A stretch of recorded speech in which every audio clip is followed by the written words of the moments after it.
Conflict and Courage, the devotional. The reading for today is entitled Used by Satan, January 10th. She took of the fruit thereof, and did eat, and gave also unto her husband with her, and he did eat. Genesis 3, verse 6.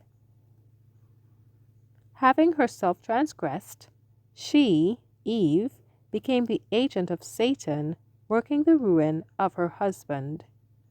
In a state of strange, unnatural excitement, with her hands filled with the forbidden fruit, she sought his presence and related all that had occurred. An expression of sadness came over the face of Adam.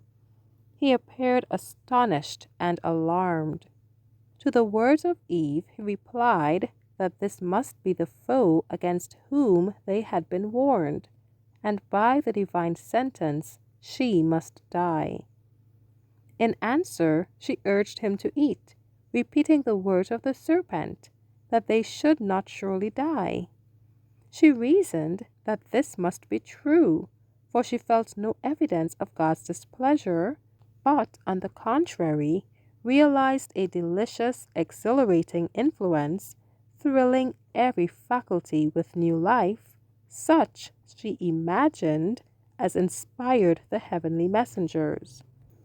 Adam understood that his companion had transgressed the command of God, disregarded the only prohibition laid upon them as a test of their fidelity and love.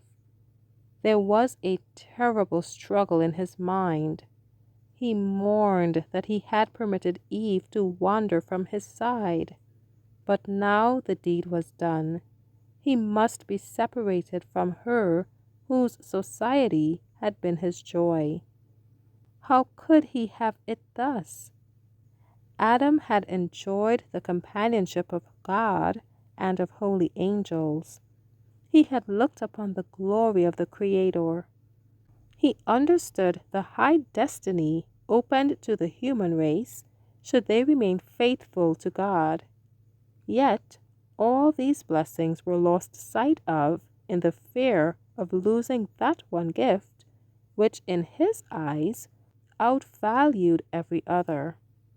Love, gratitude, loyalty to the Creator, all were overborne by love to Eve. She was a part of himself, and he could not endure the thought of separation. He resolved to share her fate. If she must die, he would die with her. After all, he reasoned, might not the words of the wise serpent be true? Eve was before him as beautiful and apparently as innocent as before this act of disobedience. She expressed greater love for him than before. No sign of death appeared in her, and he decided to brave the consequences. He seized the fruit and quickly ate. Be strong in the Lord and in the power of his might.